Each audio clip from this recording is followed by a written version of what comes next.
திண்டுக்கல் மாவட்டத்தில் பழனியில் தைப்பூச திருவிழாவை முன்னிட்டு விரிவான ஏற்பாடுகள் மாவட்ட நிர்வாகத்தின் சார்பாகவும் காவல்துறை குறிப்பாக அறநிலையத்துறையின் மூலமாக மிகவும் சிறப்பான ஏற்பாடுகள் செய்யப்பட்டுள்ளது.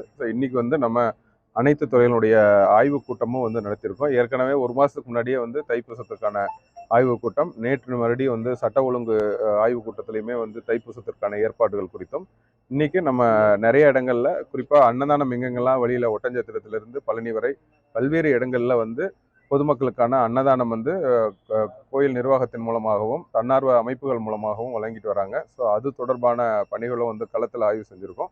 ஸோ இன்னைக்கு இந்த கிருவீதியை சுற்றியுமே எல்லா இடங்கள்லையுமே கூடுதலாக என்னென்ன வசதிகள்லாம் ஏற்பாடுகள் செஞ்சுருக்கோம் அப்படிங்கிறதையும் பார்க்குறோம். இதில் முக்கியமான ஒரு விஷயம் என்னென்னா, கடந்த ஆண்டில் என்னென்ன ஃபீட்பேக்ஸு நமக்கு இன்ஃபர்மேஷன்ஸ் எல்லாம் பேஸ் பண்ணி இந்த வருஷம் இன்னும் கூடுதலான ஏற்பாடுகள் இப்போ நீங்கள் பார்த்துருப்பீங்க. நம்ம சன்னதி வீதியில் லாஸ்ட் டைம் கியூ நின்று வெயிலில் வர மாதிரி கொஞ்சம் நெருக்கமான இடமா இருந்தது.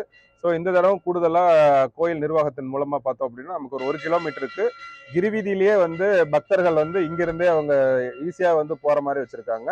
இன்னொரு முக்கியமான சிறப்பு ஏற்பாடாக அறநிலையத்துறையின் மூலமாக இந்த பக்தர்கள் உங்களுக்கு தெரியும், நடைபாதையின் மூலமாக நிறைய பக்தர்கள் வராங்க. ஸோ இங்கே அடிவாரத்திலிருந்து நம்ம தரிசனம் பார்க்கறதுக்கு கிட்டத்தட்ட 4 முதல் 5 மணி நேரம் ஆகும். அதனால பக்தர்கள் அசௌகரியமாக இருக்காங்க அப்படிங்கிறதாகவும் சீக்கிரமாக சோர்வடைஞ்சிடறத தடுக்கும் விதமாகவும் அவங்க இந்த தடவை அரசின் மூலமாக அறநிலையத்துறை மூலமாக சிறப்பு ஏற்பாடாக எல்லாருக்குமே ஒரு ஸ்நாக்ஸ் பேக் கொடுக்குறாங்க. ஸோ ஒரு தண்ணீர் பாட்டில், ஒரு ஸ்நாக்ஸு, பிஸ்கெட்டு, ஸோ அந்த மாதிரி ஸோ தட் ஒரு 4 மணி நேரம் அவங்க பொதுமக்களும் சரி பக்தர்களும் சோர்வடையாமல் சாமியை கும்பிடுறதுக்கு கொஞ்சம் எளிமையாக இருக்கும் அப்படின்னு இது பண்ணியிருக்கோம். சிறப்பு பேருந்து 3 மடங்கு அளவில் கட்டணம் அதிகமாக வசூல் பண்ணுறாங்க. கடந்த வருஷமே குற்றச்சாட்டு பக்தர்கள் வச்சிருந்தாங்க. இந்த தடவை கூடுதல் கட்டணம் வசூலித்தாங்கன்னா ஏதாவது நடவடிக்கை எடுக்கப்படுமா? இல்லை, கூடுதல் கட்டணம் பிறகு இல்லை நம்ம சிறப்பு பேருந்துகள் தமிழ்நாடு அரசு போக்குவரத்து கழகத்தின் மூலமாக நம்ம கோயம்புத்தூர் டிவிஷனாக இருந்தாலும் சரி, மதுரை டிவிஷன், திருச்சியிலேருந்து கூடுதலாக நிறைய பேருந்துகள் ஏற்பாடு செஞ்சுருக்கோம்.